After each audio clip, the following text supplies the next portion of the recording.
Hello there.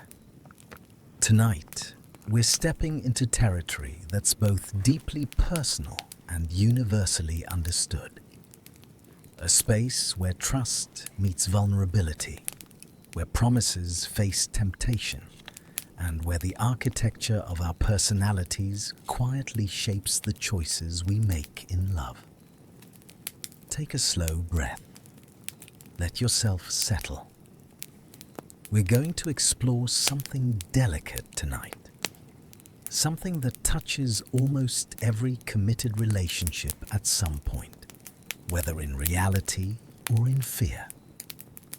We're talking about infidelity and the personality traits that research suggests might make some people more vulnerable to crossing that line. Before we begin, it's worth acknowledging something important. Infidelity is not a simple phenomenon.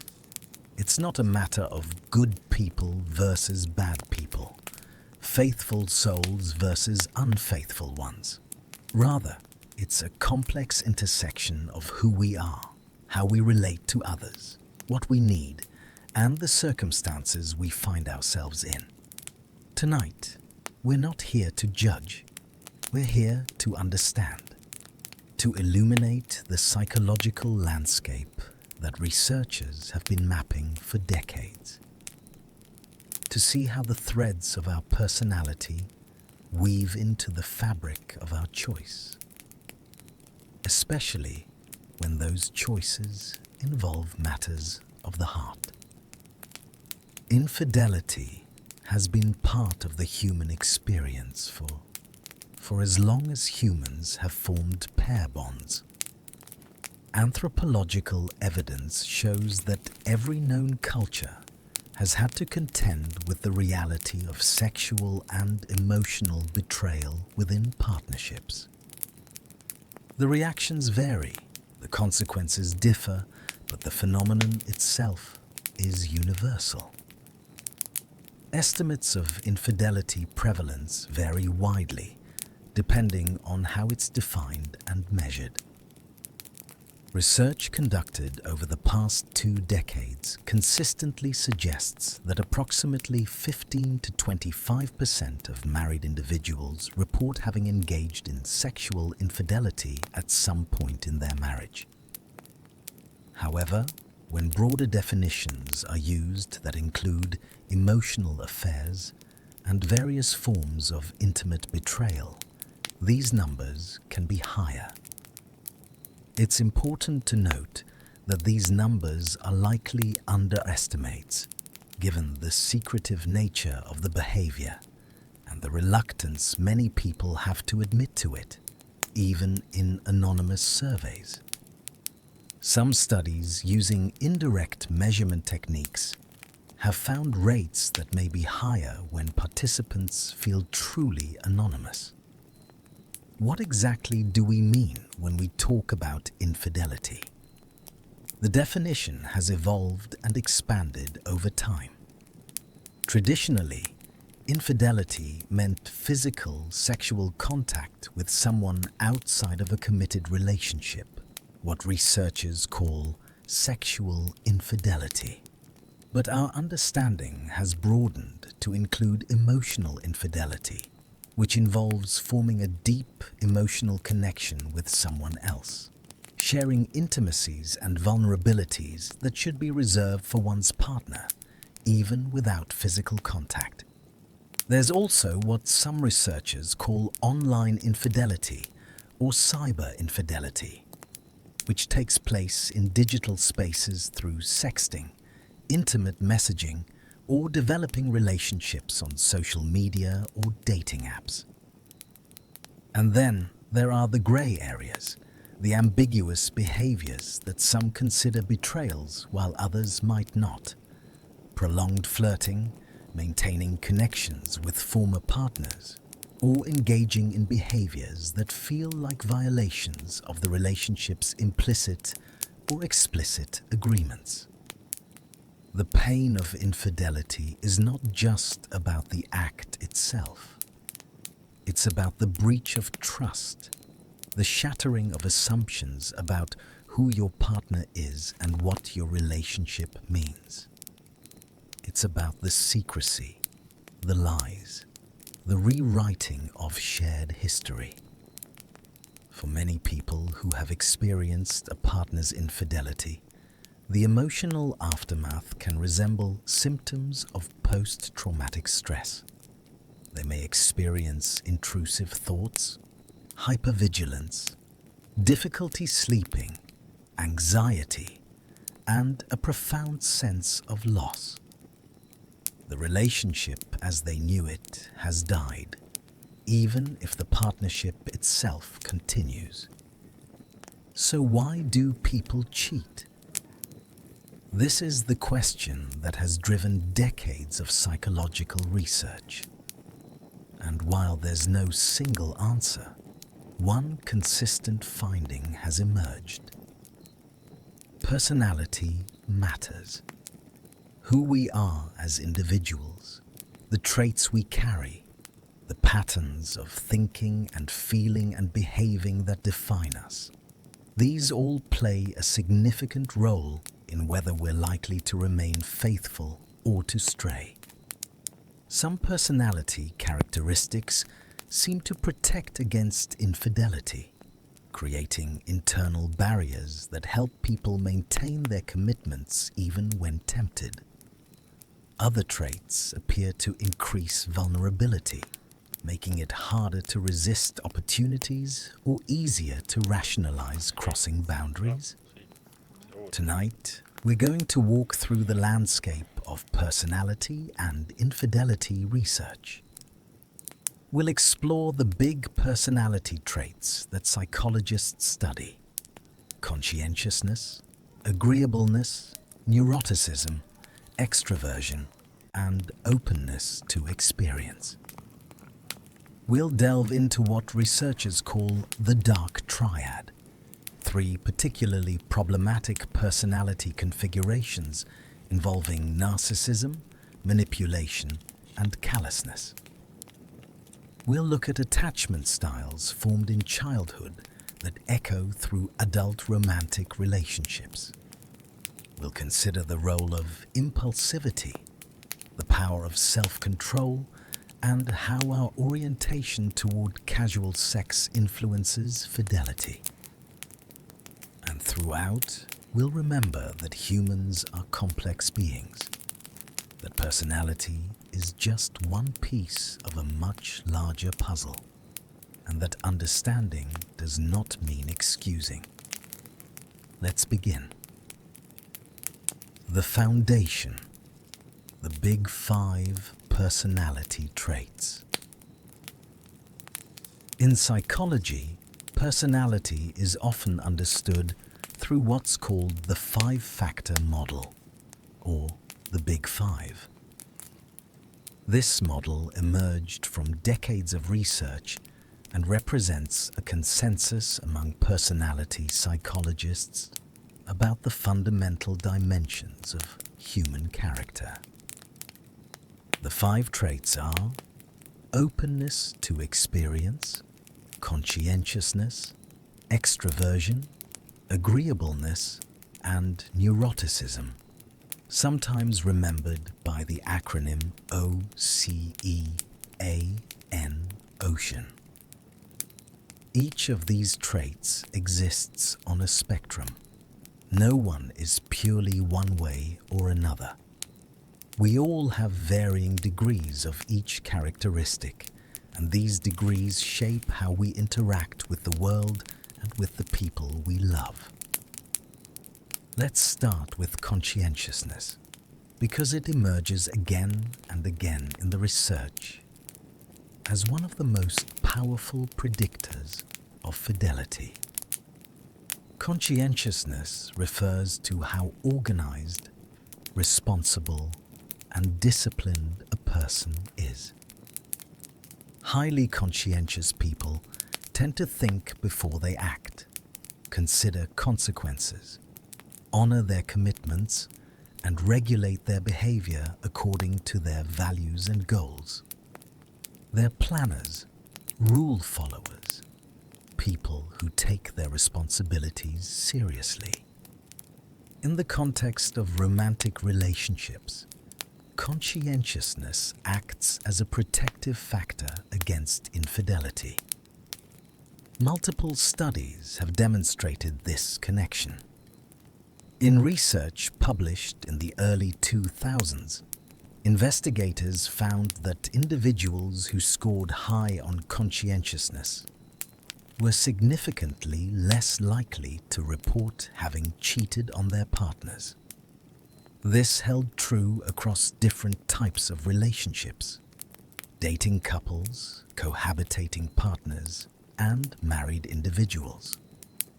The relationship was robust even when researchers controlled for other factors like age, gender, relationship satisfaction, and opportunity.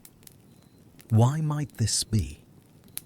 Conscientious individuals are, by nature, committed to following through on their promises.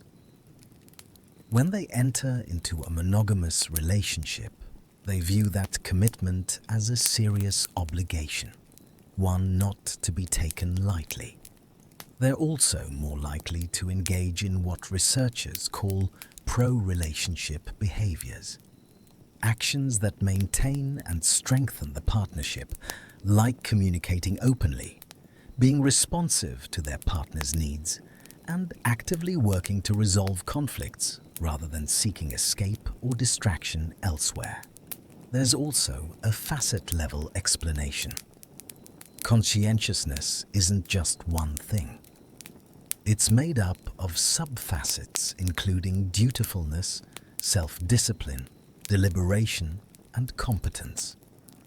Research has shown that the dutifulness facet, one's sense of moral obligation and adherence to ethical principles, is particularly important in predicting fidelity. People high in dutifulness feel internally compelled to do what they believe is right. Cheating violates their internal moral code, and that internal discomfort serves as a powerful deterrent. On the other end of the spectrum, low conscientiousness increases vulnerability to infidelity. People who score low on this trait tend to be more impulsive, less organized, and less concerned with following rules or meeting obligations. They may struggle with delayed gratification, choosing immediate pleasure over long-term relationship health. They may not think through the consequences of their actions until after the fact. In a study examining personality predictors of infidelity among young adults, researchers found that low conscientiousness was one of the strongest predictors of having engaged in cheating, alongside traits we'll discuss shortly. Now let's turn to agreeableness, which captures how warm, cooperative, and compassionate a person is toward others. Highly agreeable people prioritize harmony in relationships, show empathy toward others' feelings, and tend to trust and be trusted by those around them. They're accommodating, kind, and motivated to maintain positive social bonds. In the realm of infidelity research, agreeableness consistently emerges as a protective factor, though the relationship is somewhat complex. Studies show that people who score low on agreeableness are more likely to engage in infidelity. This makes intuitive sense. Individuals low in agreeableness tend to be more competitive, skeptical, and willing to prioritize their own needs over others' well-being. They may have less empathy for the pain their actions cause their partners. They're more comfortable with conflict and less motivated to preserve relationship harmony at personal cost. Within the facets of agreeableness, trust and straightforwardness are particularly relevant. People low in these specific facets are more likely to deceive their partners and to assume that others, including their partners, are also deceptive. This creates a relational environment where infidelity becomes more thinkable, more justifiable. However, there's an interesting wrinkle in the research. A 2020 study examining personality traits among individuals whose partners had been unfaithful found that among married participants who stayed with their cheating spouse, higher agreeableness in the betrayed partner was associated with having experienced spousal infidelity. This suggests a more nuanced picture. While low agreeableness in the potential cheater predicts infidelity, high agreeableness in a partner might, in some contexts, be associated with tolerating or remaining in relationships where infidelity occurs. This doesn't mean agreeable people cause their partners to cheat, but rather that they may be more likely to stay and work through betrayal when it happens. The facets of trust and straightforwardness within agreeableness deserve special attention. Research by Miller and colleagues found that these specific subfacets were particularly strong predictors of infidelity. Individuals low in trust tend to believe others are dishonest and untrustworthy, which can create a self-fulfilling prophecy in relationships. If you assume everyone cheats, you might feel your own infidelity is merely meeting expectations rather than violating them. Similarly, people low in straightforwardness are more comfortable with deception and manipulation, making the lies inherent in an affair less psychologically costly. Neuroticism is the third of the big 5 traits we'll explore, and its relationship with infidelity is perhaps the most complicated. Neuroticism reflects a person's tendency toward negative emotions, anxiety, depression, anger, vulnerability to stress. Highly neurotic individuals experience emotional ups and downs more intensely than others.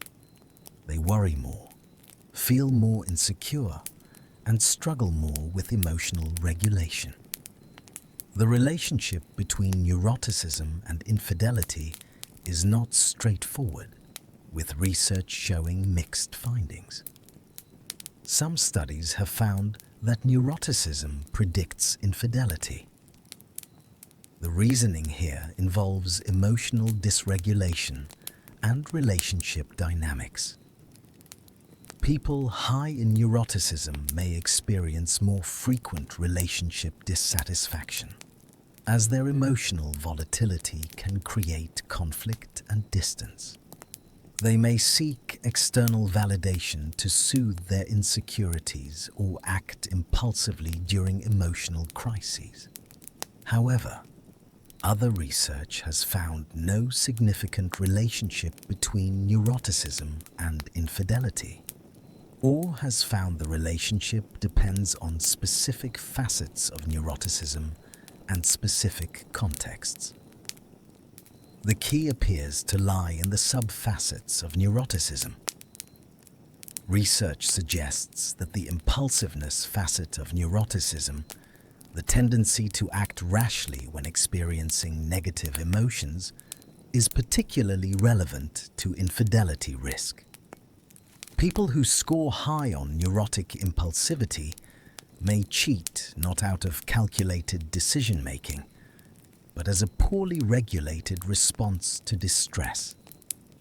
In contrast, other facets of neuroticism, such as self-consciousness and vulnerability, might actually inhibit infidelity by creating anxiety about being caught or shame about potential actions. It's also worth noting that neuroticism in one partner can affect the other partner's behavior. Research from 2018 found that individuals whose partners scored high in neuroticism were more likely to engage in infidelity themselves. This may reflect the strain that a neurotic partner's emotional instability places on the relationship, creating dissatisfaction that motivates seeking connection elsewhere. However, it's important to emphasize that a partner's neuroticism does not excuse or cause infidelity. It may create relationship challenges, but the choice to cheat remains a choice. Let's move to extroversion, which describes how outgoing, energetic, and socially engaged a person is. Extroverts draw energy from social interaction, seek stimulation and excitement, and tend to be assertive and talkative. They thrive in social situations and often have large networks of friends and acquaintances. The relationship between extroversion and infidelity is significant and has been documented across multiple studies. Research consistently shows that extroversion, particularly in women, predicts higher rates of infidelity. A 2018 longitudinal study of newlywed couples found that wives high in extroversion were more likely to engage in infidelity over a 3-year period compared to wives low in extroversion. The association was less consistent for men, though some studies have found similar patterns across genders. Why might extroversion increase infidelity risk? Several mechanisms have been proposed. First, extroverts have more social opportunities. Their extensive social networks and comfort in social situations mean they encounter more potential affair partners. They attend more social events, are more likely to engage in conversations with strangers, and generally place themselves in situations where temptation might arise more frequently than introverts do. Second, extroverts are sensation seekers. They crave novelty, excitement, and stimulation. The thrill of a new romantic or sexual connection can be particularly appealing to someone wired to pursue stimulating experiences. Long-term relationships, no matter how healthy, inevitably involve routine and familiarity. For extroverts, this predictability might feel stifling, making the novelty of an affair especially enticing. Third, extroverts may be more responsive to immediate rewards rather than long-term consequences. The immediate gratification of attention, attraction, and sexual novelty might outweigh concerns about potential long-term damage to the primary relationship. They may be more impulsive in social contexts, more likely to say yes to invitations or advances without fully considering implications. However, it's crucial to note that most extroverts do not cheat. Extroversion is a risk factor, not a destiny. Many extroverts channel their social energy and need for stimulation into their primary relationships, maintaining fidelity while still satisfying their personality-driven needs for connection and excitement. Finally, let's consider openness to experience, which reflects a person's curiosity, imagination, and willingness to try new things. People high in openness are intellectually curious, aesthetically sensitive, and open to unconventional ideas. and experiences. They tend to be creative, questioning of authority and tradition, and motivated by variety rather than routine. The relationship between openness and infidelity is somewhat paradoxical and has been debated in the research literature. Some studies have found that individuals high in openness report higher rates of infidelity and lower relationship satisfaction. The proposed explanation centers on novelty seeking. People high in openness are drawn to new experiences across domains of life, new places, new ideas, new sensations. This same drive for novelty may extend to romantic and sexual experiences, making monogamy feel restrictive or boring. Additionally, people high in openness tend to question social conventions and moral absolutes. They're more likely to think critically about relationship norms, including monogamy, and may be more open to alternative relationship structures, or more comfortable rationalizing behavior that violates traditional relationship agreements. However, other research has found weak or non-significant relationships between openness and infidelity. This inconsistency across studies suggests that the relationship is complex and may depend on other factors such as relationship satisfaction, partner compatibility, or cultural context. It's possible that openness increases risk for infidelity, primarily when combined with other vulnerability factors, or when a person's need for novelty is not being met within the primary relationship. It's also worth noting that openness can be channeled in many directions. An open individual might seek novelty through intellectual pursuits, artistic endeavors, travel, or spiritual exploration, rather than through sexual variety. The key question becomes whether a person's need for new experiences can be satisfied within the parameters of a monogamous relationship, or whether that need inevitably creates pressure toward infidelity. The dark triad, narcissism, Machiavellianism, and psychopathy. Beyond the big five, there's another personality framework that has proven particularly relevant to understanding infidelity: the dark triad. This term, coined by psychologists Delroy Paulhos and Kevin Williams in 2002, refers to three personality traits that share a common core of callousness and interpersonal manipulation: narcissism, Machiavellianism, and psychopathy. All three traits involve self-interest, emotional coldness, and a willingness to exploit others. And all three have been consistently linked to infidelity in research. Let's start with narcissism. In the context of the dark triad, we're talking about subclinical narcissism, personality characteristics that exist on a spectrum in the normal population, not the clinical disorder. Narcissistic individuals are characterized by grandiosity, a sense of entitlement, a need for admiration, and a lack of empathy for others.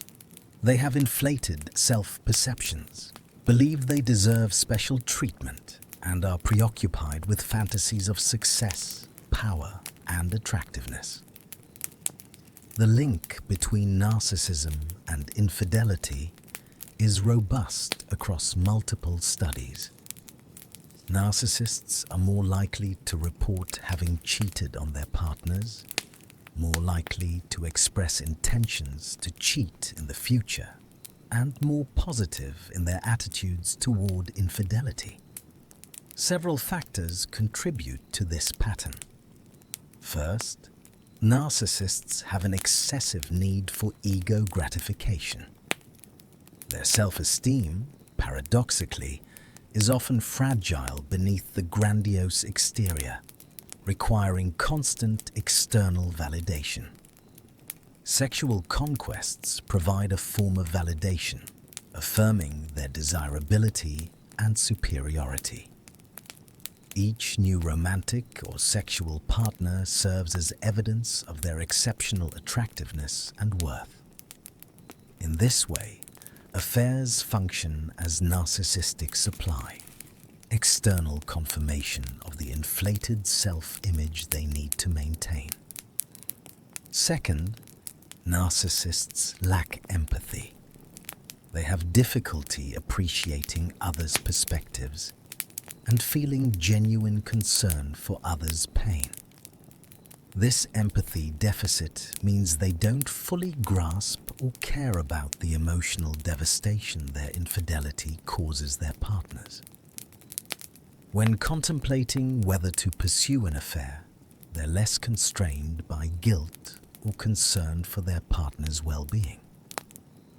The decision becomes primarily about what they want, with little emotional weight given to the impact on others. Third, narcissists feel entitled. They believe rules that apply to others don't necessarily apply to them. Monogamy might be fine for ordinary people, but narcissists often see themselves as exceptional, deserving of whatever pleasures they desire.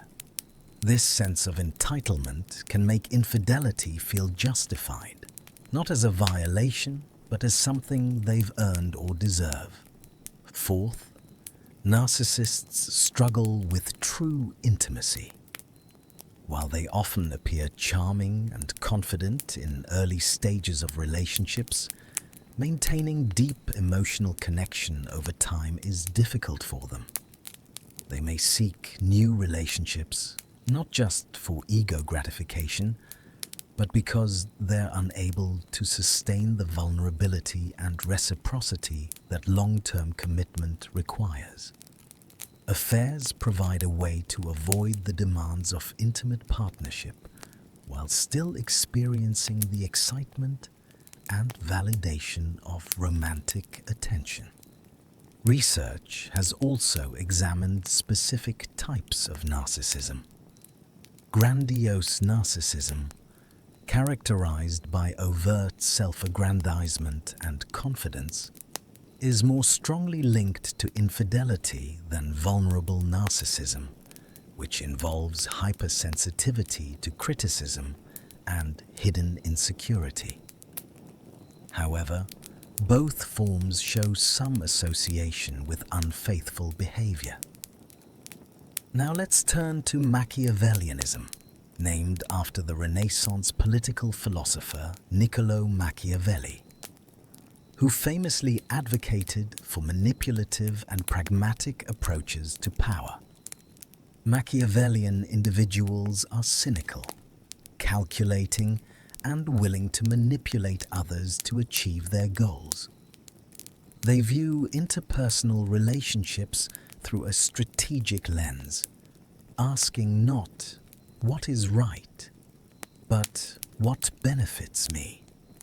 They're comfortable with deception, skilled at impression management, and emotionally detached from others. The connection between Machiavellianism and infidelity is well established. Highly Machiavellian individuals report more frequent infidelity, more positive attitudes toward cheating, and greater willingness to pursue others' romantic partners. The mechanisms are straightforward. Machiavellians are pragmatists who prioritize their own interests above ethical concerns. If an affair serves their purposes, providing sexual variety, ego gratification, strategic advantage, or simply pleasure, they're willing to pursue it despite the deception involved. Unlike narcissists, whose infidelity is often driven by ego needs, Machiavellians cheat more calculatingly. They're not necessarily seeking validation. They're seeking satisfaction or advantage. They're also less likely to get caught, as their manipulative skills and comfort with deception make them adept at maintaining the lies an affair requires. They can compartmentalize their behavior, showing one face to their partner and another to an affair partner, with little internal conflict. Interestingly, Machiavellians don't necessarily have more sexual partners overall compared to others. What distinguishes them is their greater willingness to pursue partners who are already in relationships and their lack of guilt about doing so. They're strategic in their approach to relationships, and if an affair serves their interests, moral qualms don't constrain them. The third component of the dark triad is psychopathy. Again, we're discussing subclinical psychopathy found in normal populations, not the clinical disorder associated with criminal behavior. Psychopathic traits include impulsivity, thrill-seeking, shallow emotional responses, lack of empathy, and irresponsibility. People high in these traits act without considering consequences, seek excitement and novelty, feel little genuine emotional connection to others, and don't learn from punishment or negative outcomes. Of the three dark triad traits, psychopathy is most consistently and strongly linked to infidelity. Research shows that individuals high in psychopathic traits are significantly more likely to cheat, more likely to have multiple affair partners, and more likely to view infidelity as acceptable. The reasons involve several characteristic features of psychopathy. First, there's impulsivity. Psychopathic individuals act on immediate desires without deliberating about consequences. If an attractive person shows interest, they may pursue it without pausing to consider how it will affect their partner or relationship. The affair isn't necessarily planned or strategic. It's opportunistic, arising from moment-to-moment impulses. Second, there's sensation seeking. Psychopathic individuals crave stimulation and excitement. They get bored easily and constantly seek new thrills. Long-term monogamous relationships, no matter how satisfying initially, inevitably become routine. The novelty and risk inherent in an affair provide the stimulation psychopathic individuals crave. Third, there's shallow emotional engagement. Psychopathic individuals don't form deep emotional attachments the way others do. Their relationships, even long-term ones, lack the emotional depth and investment that typically constrains infidelity. They don't experience the same loyalty, guilt, or fear of loss that prevents many people from cheating. Sex is often recreational rather than deeply intimate, making additional sexual partners less psychologically significant. Fourth, there's lack of empathy and remorse.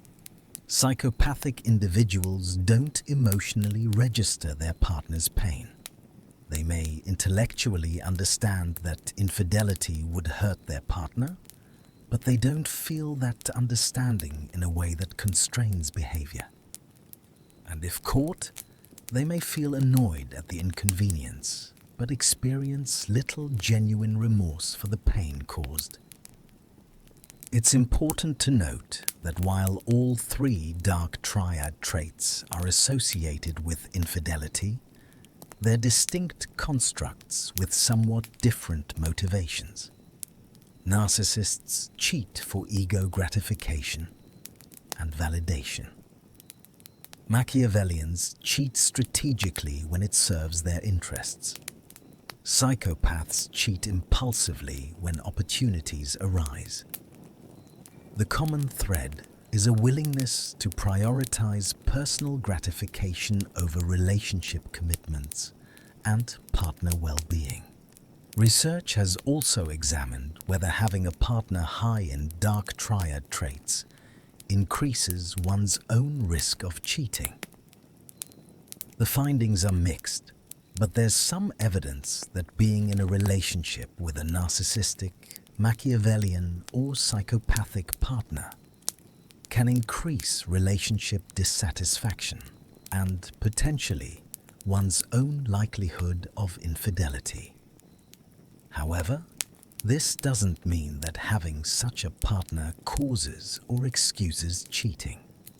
Rather, it suggests that the relational dynamics created by dark triad traits can create environments where infidelity becomes more likely. Attachment, the blueprint from childhood.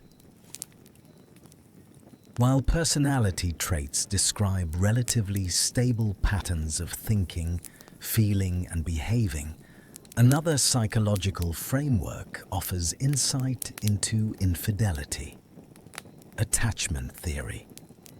Developed by psychiatrist John Bowlby in the 1950s and expanded by psychologist Mary Ainsworth in the 1970s, attachment theory proposes that our early relationships with caregivers create internal working models, mental representations of relationships, self, and others that shape our romantic partnerships throughout life. Ainsworth's research identified different patterns of infant caregiver attachment through her famous strange situation procedure, where she observed how infants responded to separation from and reunion with their caregivers. She found three main attachment styles: secure attachment, where infants used their caregiver as a safe base for exploration and were easily soothed upon reunion; anxious, resistant attachment, where infants showed clingy behavior before separation and were difficult to soothe afterward; and avoidant attachment, where infants showed little distress at separation and avoided the caregiver upon reunion. Later researchers identified a fourth style, disorganized attachment, characterized by inconsistent, contradictory behaviors. In the 1980s, researchers began exploring how these childhood attachment patterns manifest in adult romantic relationships. They found that adults exhibit similar patterns in their romantic bonds. Secure attachment, characterized by comfort with intimacy and interdependence. Anxious attachment, marked by fear of abandonment and need for reassurance. Avoidant attachment, involving discomfort with closeness and emphasis on independence. And disorganized attachment, displaying contradictory needs and fears. And these adult attachment styles, it turns out, have significant implications for infidelity. Let's start with secure attachment, which represents the healthiest relationship pattern. Securely attached individuals are comfortable with intimacy and interdependence.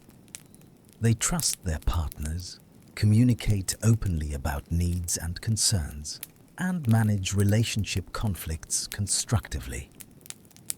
They view themselves as worthy of love and see others as generally reliable and well-intentioned.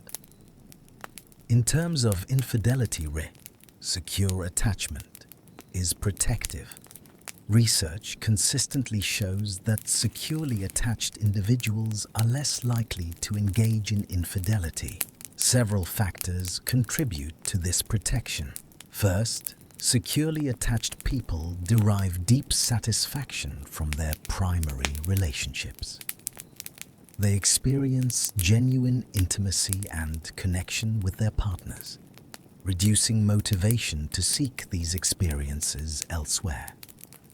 Second, they have better communication skills, allowing them to address relationship dissatisfaction or unmet needs directly with their partners rather than seeking fulfillment through affairs. Third, they trust their partners and themselves, reducing the paranoia or insecurity that might drive some people toward affairs as preemptive self-protection. Fourth, they're committed to their relationships in a healthy way. They've chosen their partners thoughtfully and work to maintain relationship health over time. However, secure attachment is not an absolute guarantee against infidelity. Life circumstances, relationship problems, or other personality factors can lead even securely attached individuals to stray.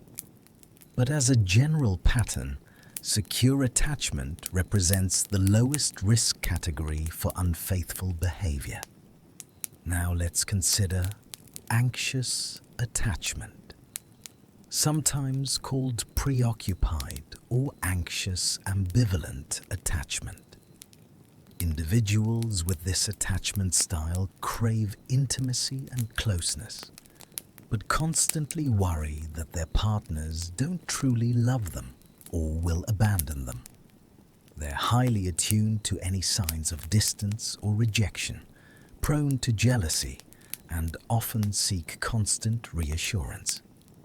They may be clingy, demanding, and emotionally volatile in relationships. Their core belief is, I am unworthy of love, but others can provide it. The relationship between anxious attachment and infidelity is complex. Meta-analytic research combining results from multiple studies has found that anxious attachment is associated with increased infidelity. However, the mechanism appears to involve seeking emotional connection and reassurance rather than purely sexual satisfaction. Anxiously attached individuals may engage in affairs as a way to fulfill unmet emotional needs.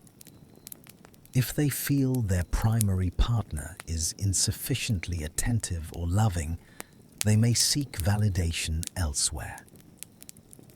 The affair provides the intense attention and affirmation they crave, temporarily soothing their abandonment fears. However, affairs can also create a paradox for anxiously attached individuals.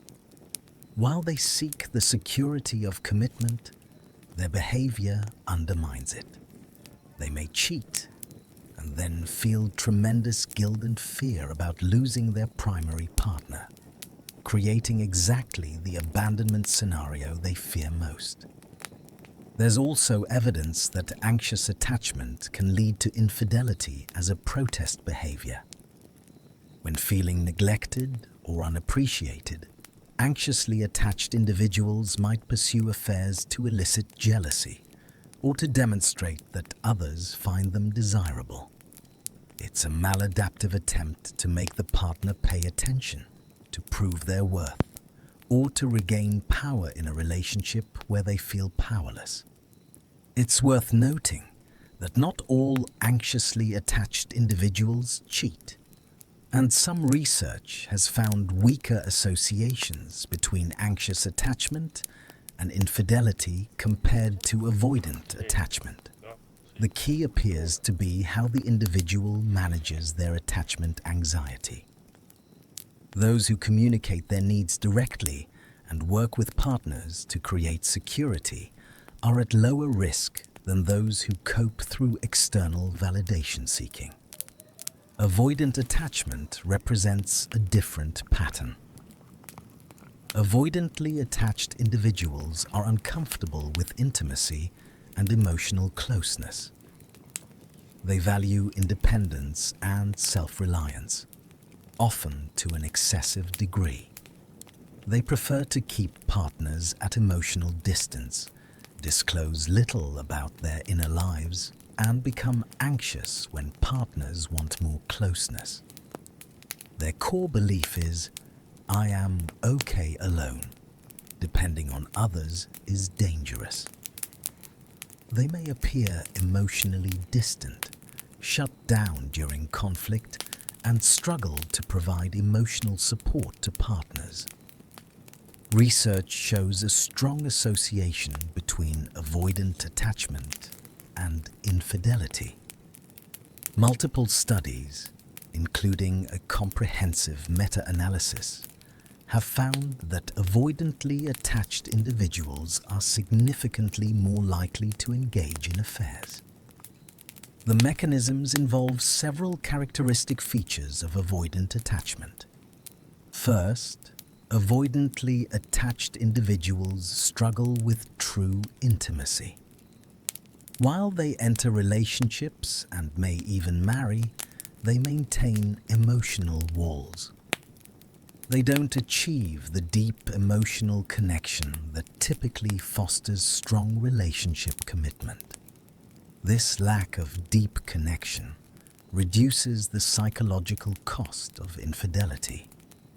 They're not betraying a profound emotional bond because they haven't allowed such a bond to develop fully. Second, avoidantly attached individuals use deactivating strategies to manage anxiety.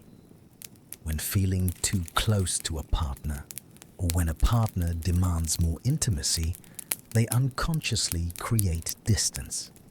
Affairs can serve this function, providing a way to avoid the vulnerability of full commitment to one partner by spreading connection across multiple relationships. Third, avoidantly attached individuals often view relationships in terms of costs and benefits rather than emotional bonds. If the primary relationship is costly, perhaps the partner wants more closeness than feels comfortable. And an affair provides benefits without the demands for intimacy, the affair becomes attractive. They're also more comfortable than others with casual sex and less likely to require emotional connection for sexual satisfaction, making affairs psychologically easier. Fourth, research suggests that avoidantly attached individuals have lower relationship commitment overall. They're less invested in maintaining their primary relationships, more open to alternatives, and more willing to end relationships when they become dissatisfying.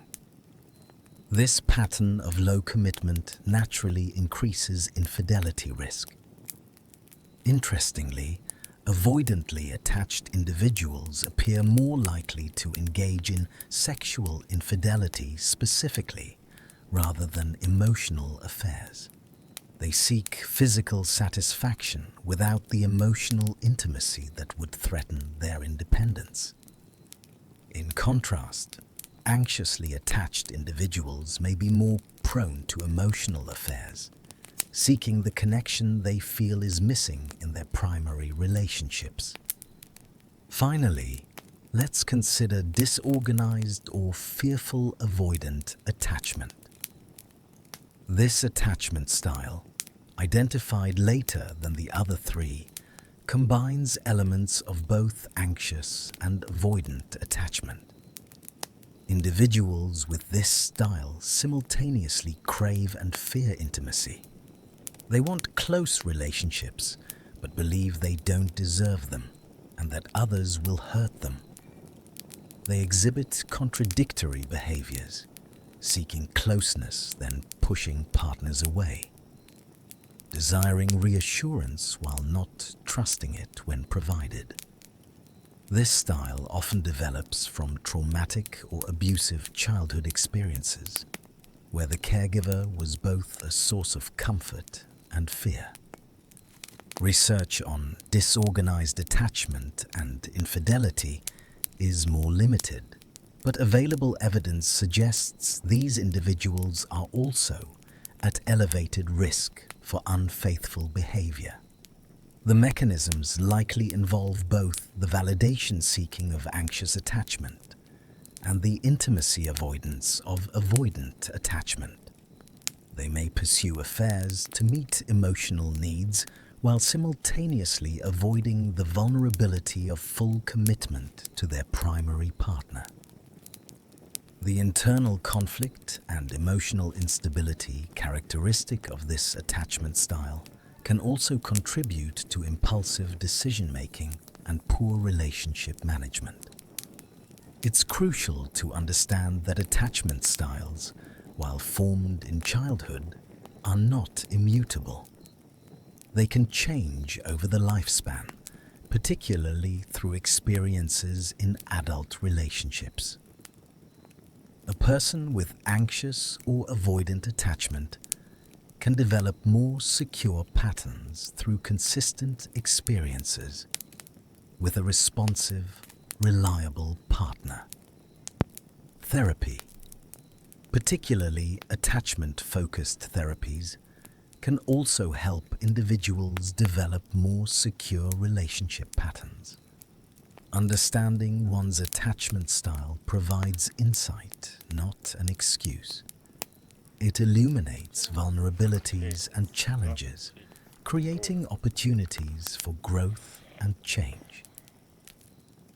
Sociosexuality, orientation toward casual sex. Beyond personality traits and attachment styles, there's another individual difference that strongly predicts infidelity: sociosexual orientation.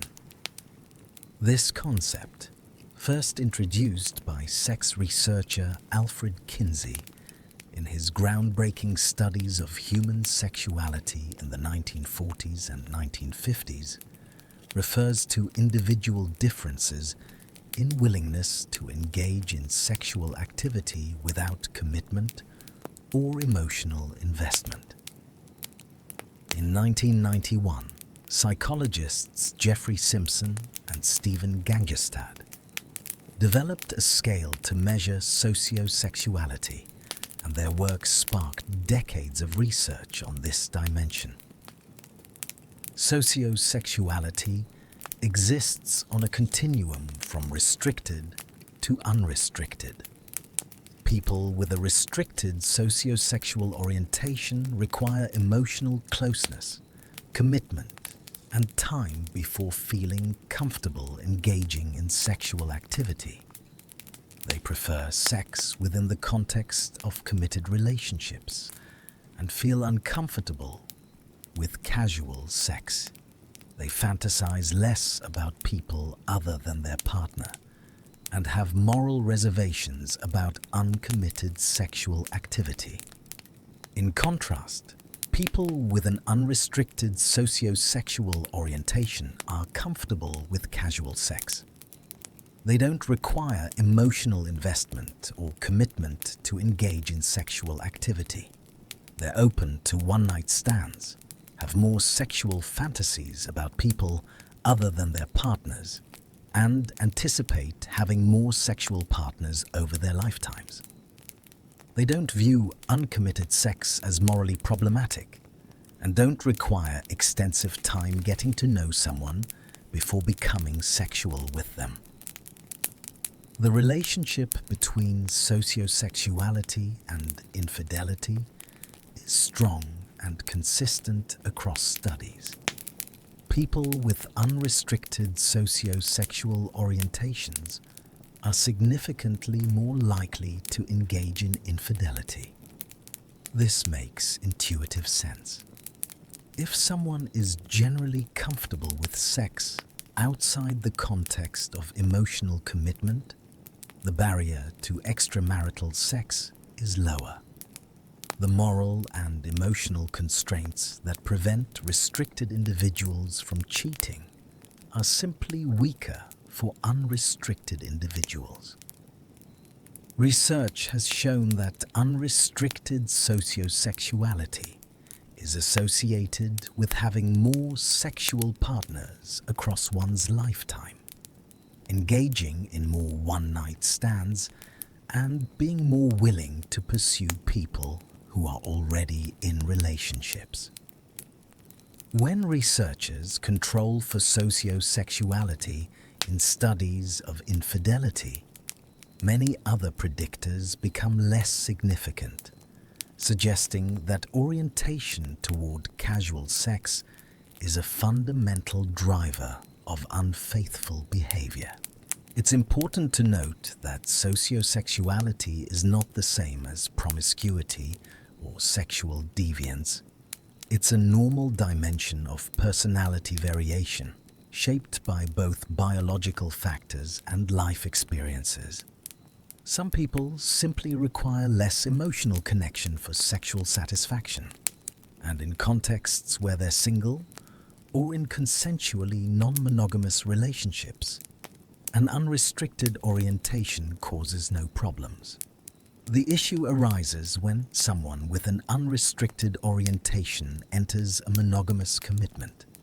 The disparity between their internal comfort with casual sex and the external expectations of monogamy creates tension, increasing the likelihood they'll violate relationship agreements. Interestingly, sociosexuality appears to have both genetic and environmental components. Twin studies suggest moderate heritability, meaning some portion of individual differences in sociosexuality is inherited. But experiences also matter. Attachment security, relationship experiences, cultural messages, and personal values all shape where someone falls on the restricted-unrestricted continuum. Sociosexuality also correlates with several of the personality traits we've already discussed. Unrestricted individuals tend to be higher in extroversion and openness, lower in agreeableness and conscientiousness, and higher in the dark triad traits.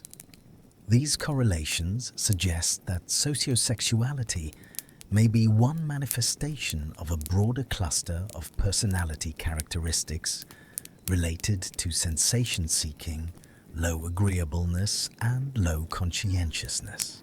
There are also gender differences in sociosexuality, though they're smaller than once believed. On average, men score higher on unrestricted sociosexuality than women, meaning men report being more comfortable with casual sex. However, there's enormous overlap between the distributions, with many women scoring higher than many men.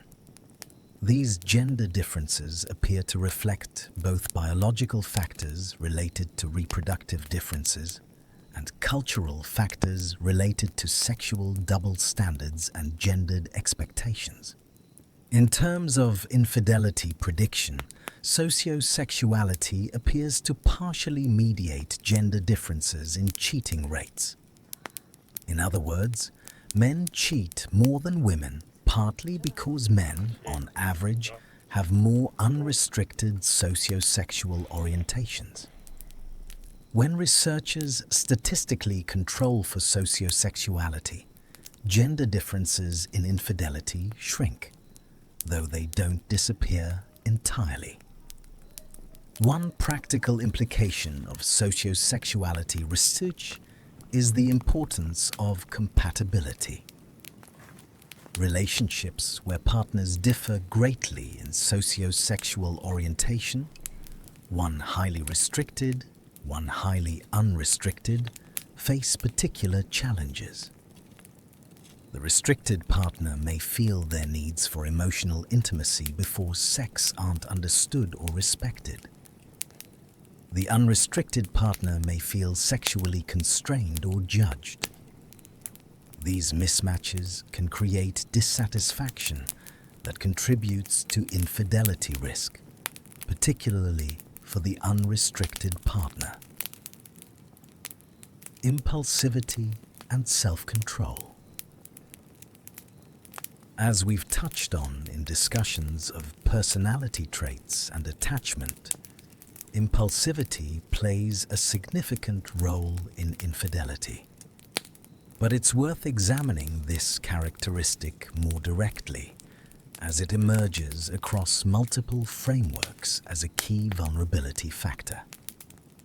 Impulsivity refers to the tendency to act on immediate urges without adequately considering consequences. Impulsive individuals have difficulty delaying gratification, struggle to inhibit inappropriate responses, and make snap decisions they later regret. The link between impulsivity and infidelity is well established. Multiple studies have found that individuals who score high on measures of impulsivity are significantly more likely to engage in extramarital affairs. This relationship makes logical sense. Affairs require deception, planning, and accepting significant potential consequences. Discovery could devastate the primary relationship, damage one's reputation, affect children, and create emotional turmoil. For most people, these potential costs outweigh the immediate gratification of an affair. But impulsive individuals weight immediate rewards as more heavily than distant consequences. In the moment of temptation, a flirtatious conversation, a private moment with an attractive person, they act on the immediate draw of excitement and pleasure without adequately processing what they stand to lose. Research has examined impulsivity at both trait and state levels. Trait impulsivity refers to a relatively stable characteristic. Some people are generally more impulsive across contexts and over time. These individuals have more difficulty with self-regulation across multiple domains of life, not just in relationships. They may struggle with financial discipline, substance use, maintaining healthy diets and exercise routines, and completing long-term projects. Their impulsivity in relationships is part of a broader pattern of poor self-control. State impulsivity refers to situational factors that temporarily reduce self-control. Alcohol and drug use are prime examples. Research shows that many affairs begin in contexts where one or both parties have been drinking. Alcohol reduces inhibitions, impairs judgment, and focuses attention on immediate stimuli while reducing consideration of long-term consequences. Someone who might resist temptation when sober may give in when intoxicated. Other situational factors can also reduce self-control. Stress, fatigue, emotional distress, and cognitive overload all deplete the mental resources needed for self-regulation. This is why affairs sometimes occur during particularly stressful life periods: job stress, illness, financial problems, or family crises. The individual's self-regulatory capacity is already taxed by other demands, leaving less available to maintain relationship fidelity. The flip side of impulsivity is self-control or self-regulation, the ability to override immediate impulses in service of longer-term goals. Research in close relationships has shown that self-control is crucial for relationship health. People with strong self-control are better at maintaining commitment, resisting temptations, forgiving partners, and engaging in pro-relationship behaviors even when they don't feel like it. They can prioritize their partner's needs over their own momentary desires, communicate calmly during conflicts rather than saying hurtful things in anger, and stay faithful even when attractive alternatives present themselves. A fascinating area of research examines what's called ego depletion, the theory that self-control operates like a muscle that can be temporarily fatigued. After exerting self-control in one domain, we have less capacity available for subsequent self-control challenges. Applied to infidelity, this suggests that people who have been exerting significant self-control in other areas, resisting food cravings, controlling their temper at work, forcing themselves to exercise, might have depleted self-regulatory resources when subsequently faced with sexual temptation. However, it's important to note that recent research has questioned the robustness of ego depletion effects, and the field continues to debate the underlying mechanisms of self-control. Regardless of whether ego depletion operates exactly as originally theorized, the broader point remains. Self-control is a limited resource, and circumstances that tax it can increase vulnerability to impulsive behavior, including infidelity. Neurobiological research has begun to identify brain systems involved in impulsivity and self-control. The prefrontal cortex, particularly areas involved in executive function, plays a crucial role in inhibiting impulses and considering long-term consequences. Individual differences in prefrontal cortex structure and function correlate with impulsivity measures. Additionally, the balance between reward-seeking systems, involving areas like the ventral striatum and dopamine pathways, and control systems, involving the prefrontal cortex, helps determine how well someone can resist temptation.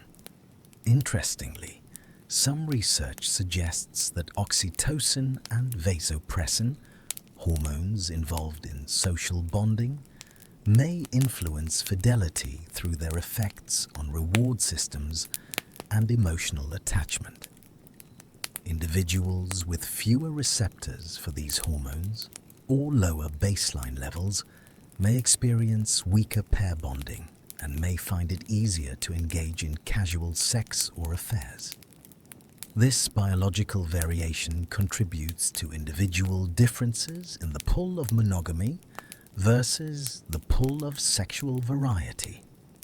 From a practical standpoint, understanding impulsivity's role in infidelity has implications for prevention. Individuals who recognize their high in trait impulsivity can take proactive steps, avoiding high-risk situations, limiting alcohol use in contexts where temptation might arise, building strong relationship commitments during times when their self-control is strongest, and developing strategies for interrupting impulsive urges, like the pause and reflect technique, where one deliberately delays acting on an urge long enough for the impulse to weaken and rational consideration to engage. Couples can also work together to reduce impulsivity-driven infidelity risk. This might involve discussing boundaries around potentially risky situations, like one-on-one time with attractive colleagues, drinking without the partner present, or maintaining close friendships with ex-partners. Building relationship satisfaction to strengthen commitment, and creating patterns of checking in with each other that maintain emotional connection. and reduce the distance that can make affairs more likely. Gender differences and context. Before we conclude our exploration of personality and infidelity, it's important to address gender differences, which have been documented across many studies. On average, men report higher rates of infidelity than women. General social survey data from recent decades shows that approximately 20% of married men and 13% of married women report having engaged in extramarital sex. This gender gap has been relatively stable over time, though it appears to be narrowing somewhat in younger cohorts. However, the gender gap varies significantly by age. In younger age groups, particularly adults aged 18 to 29, the gap nearly disappears. Some studies even find slightly higher rates among young women. But as age increases, the gap widens considerably. Among adults in their 70s, men report infidelity rates around 26% compared to women's 16%. By the 80s and beyond, the gap is even more pronounced. Why do men, on average, cheat more than women? Multiple factors contribute. First, there are the personality and orientation factors we've discussed. Men, on average, score higher on unrestricted sociosexuality, sensation-seeking, and some dark triad traits. These characteristics, which predict infidelity, are more common in men. Second, there may be evolved psychological differences. Evolutionary psychologists argue that men and women have been shaped by different reproductive challenges throughout human history. For men, reproductive success was potentially enhanced by having multiple partners. For women, the biological costs of pregnancy and childbirth made mate quality and partner commitment more important than partner quantity. These different evolutionary pressures may have shaped male psychology toward greater interest in sexual variety and female psychology toward greater selectivity. However, it's crucial to note that evolutionary explanations are debated. And even if such psychological differences exist on average, they don't determine individual behavior or excuse infidelity. Third, social and cultural factors matter enormously. In many cultures, male sexual infidelity has historically been tolerated or even tacitly encouraged, while female infidelity has been severely punished. Although these double standards have diminished in many modern societies, they haven't disappeared. Men may feel more social permission to stray, while women face stronger social sanctions. These cultural patterns can become internalized, affecting both behavior and reporting of behavior. Fourth, there are practical opportunity differences. Historically, men had more access to opportunities for affairs through work, travel, and social networks that excluded wives. While gender equity in work and public life has reduced these opportunity differences, they haven't been eliminated entirely. Men still constitute the majority in certain professions and at higher corporate levels, creating networks and travel patterns that can facilitate affairs.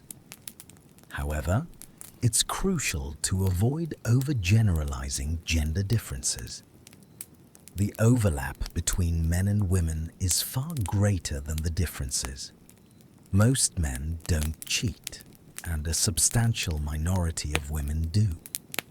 Individual personality characteristics, attachment patterns, relationship satisfaction, and values matter far more than gender in predicting any particular person's fidelity. Moreover, gender differences in types of infidelity have been noted.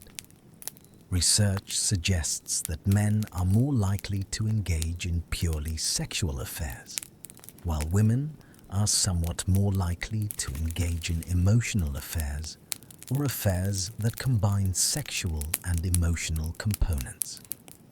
However, these patterns are far from absolute.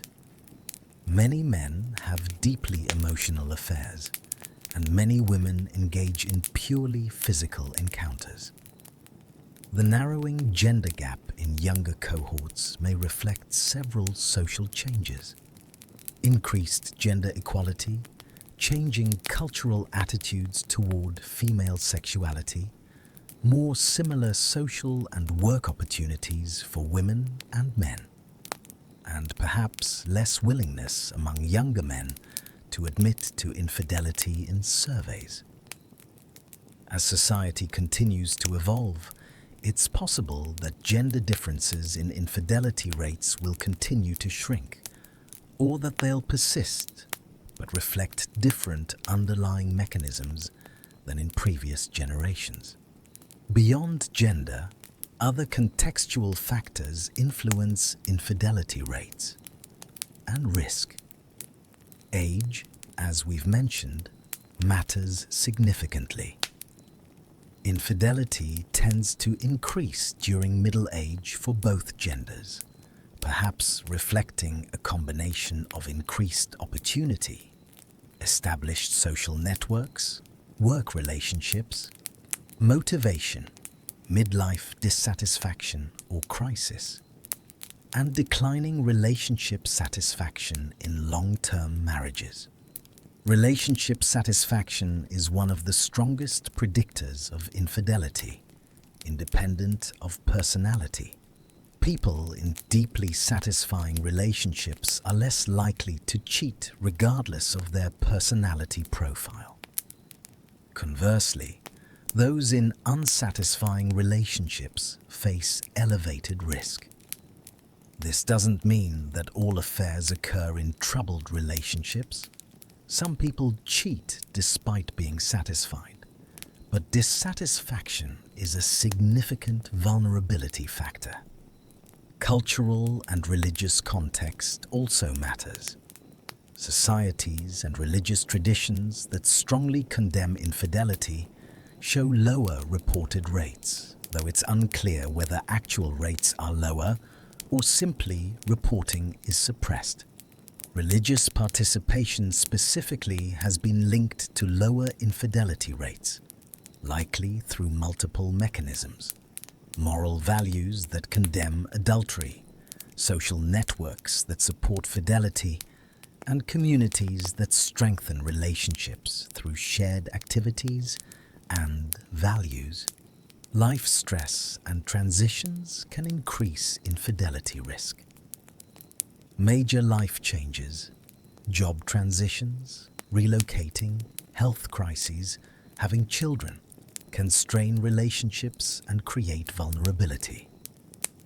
Pregnancy and the postpartum period, for instance, have been identified as times of increased infidelity risk, particularly for men.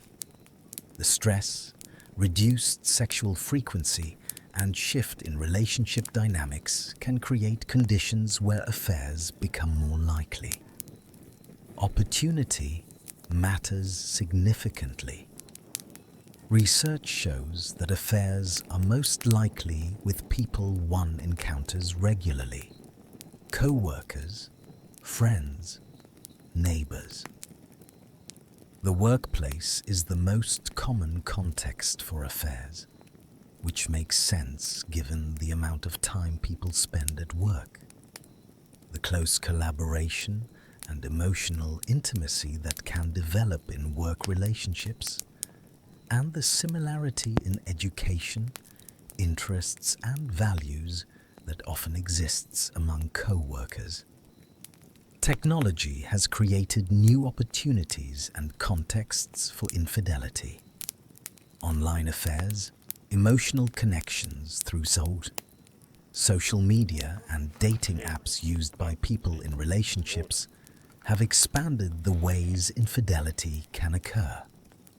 Some research suggests that these technological developments have made it easier to initiate affairs, though other research finds that overall infidelity rates haven't increased despite these new opportunities, suggesting people are selective about the opportunities they pursue. Closing thoughts. The paradox of commitment and freedom. Take a deep breath. We've covered a lot of ground tonight, from personality traits to attachment styles, from impulsivity to relationship satisfaction, from gender differences to contextual factors. We've explored the complex web of influence that shape one of the most painful experiences in romantic life, infidelity. And perhaps what emerges most clearly from all of this research is both how much we understand and how much remains mysterious about human faithfulness and betrayal. There's a paradox at the heart of monogamous commitment. We want to feel free, to be chosen, to know that our partner is with us because they want to be, not because they have to be. Yet commitment, by its nature, constrains freedom. When we commit to one person, we're saying no to all others, closing off possibilities, limiting our options. This tension between freedom and commitment is fundamental to human relationships. It's part of why infidelity, while widely condemned, remains pervasive. The pull toward novelty, toward new connection, toward affirming our desirability through conquest is real for many people. And yet, so too is the pull toward depth, toward the security and intimacy that comes from commitment, toward building something enduring with one person. The research we've explored tonight suggests that how people navigate this paradox is influenced by who they are as individuals. Some people, by virtue of their personality, their attachment history, their values, and their self-regulatory capacity, find commitment relatively easy. Their internal world naturally aligns with monogamous ideals. Others struggle more. Their personalities create internal pressures toward variety, toward external validation, toward acting on impulse. For them, fidelity may require more conscious effort, more intentional choice, more external support. Neither configuration makes someone a good person or a bad person.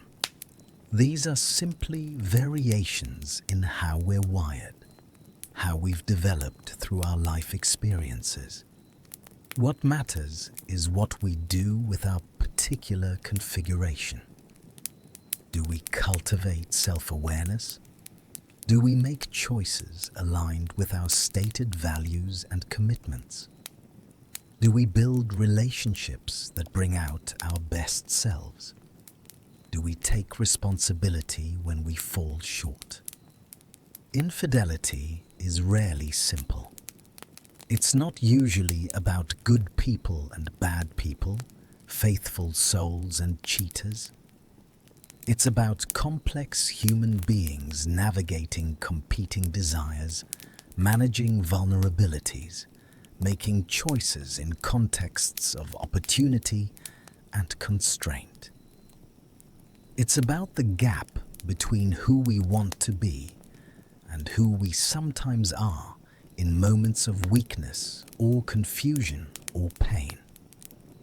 If you're someone who has experienced a partner's infidelity, the research we've explored tonight doesn't undo your pain or excuse what happened, but perhaps it offers some context. Perhaps it helps you understand that the betrayal wasn't necessarily about you, about your adequacy or desirability. Perhaps it was about your partner's internal struggles, about factors in their psychology that had nothing to do with you. And perhaps that understanding can be a small step toward healing. Whether you choose to stay and rebuild or to leave and begin anew. If you're someone who has been unfaithful, perhaps this exploration offers insight into why you made the choices you did. Not as justification, but as understanding. Understanding that can inform how you move forward, what you work on within yourself, how you communicate with your partner, what structures you put in place to ensure you don't repeat the pattern. Knowing your vulnerabilities is the first step toward managing them. And if you're someone who worries about your own susceptibility to infidelity, who recognizes yourself in some of the risk factors we've discussed, perhaps tonight's exploration offers pathways forward. Self-awareness is powerful. Knowing that you're impulsive or have an unrestricted sociosexual orientation or struggle with attachment anxiety doesn't doom you to infidelity.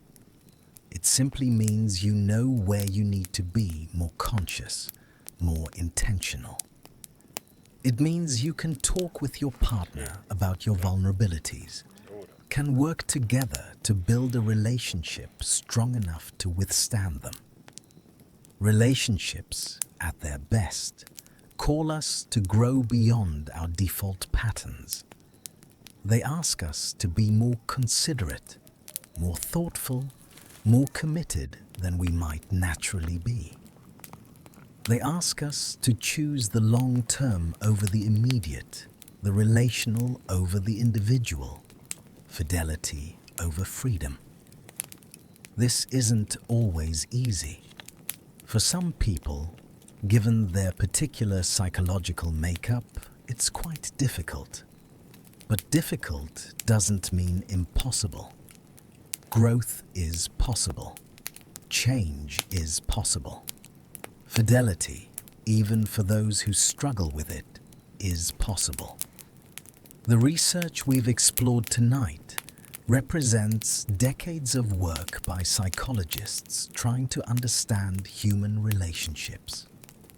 It represents the aggregated experiences of thousands of individuals and couples who have participated in studies, who have shared their stories, their struggles, their betrayals, and recoveries. There's both humility and hope in this body of work. Humility because it shows how complex human behavior is, how many factors contribute to outcomes we might have thought were simple matters of character. Hope, because it shows that understanding creates possibilities for change, for prevention, for healing. As you drift off tonight, perhaps you can hold both the complexity and the hope. Hold the knowledge that we humans are intricate beings, shaped by temperament and experience, influenced by relationship contexts and situational factors, capable of both tremendous faithfulness and painful betrayal. And hold too the knowledge that awareness, intention, and effort matter. That relationships can be nurtured and protected. That even those with vulnerabilities can build strong, faithful partnerships.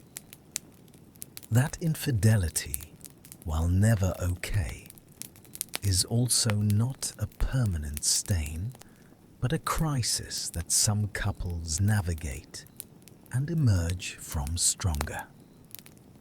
Take another slow breath.